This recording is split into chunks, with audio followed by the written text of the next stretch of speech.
अवतारी स्वागत तो कीजिए। जग की मैया अवतारी स्वागत तो कीजिए। लाली चुनरी में माई सुनरी का सजावट तो कीजिए। लाली चुनरी में माई सुनरी का सजावट तो कीजिए। जग की मैया अवतारी स्वागत तो कीजिए।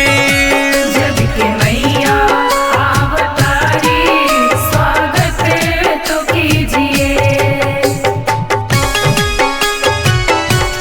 जय माँ, जय माँ।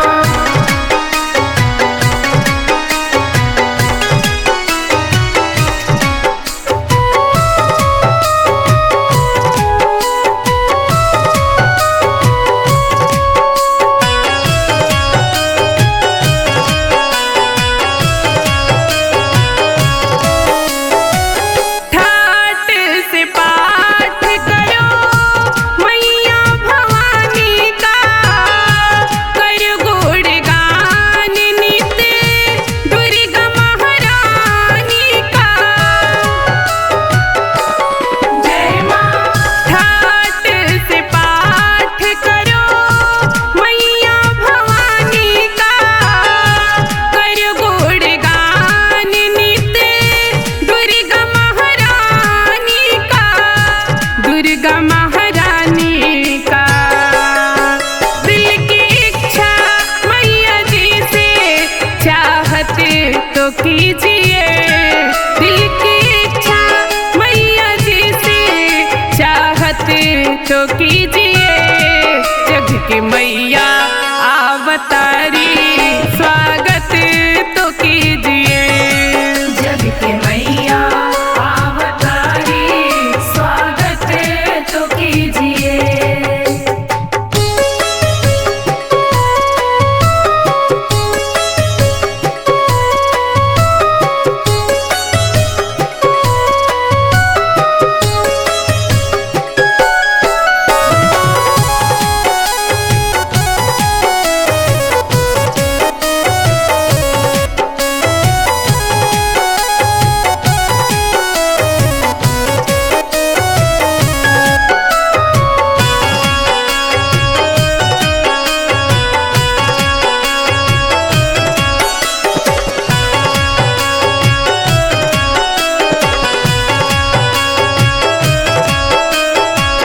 करे उपकार मैया आई है सारा गवा से।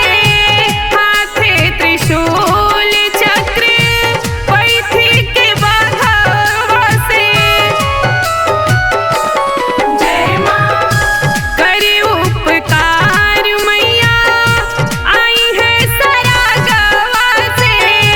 हाथे त्रिशूल चक्र बैठी के बघवा से। बैठी के बघवा से। भैया बवाली मैया जी से मन्नत तो कीजिए। भैया बवाली मैया जी से मन्नत तो कीजिए। जग के मैया अवतारी स्वागत तो कीजिए।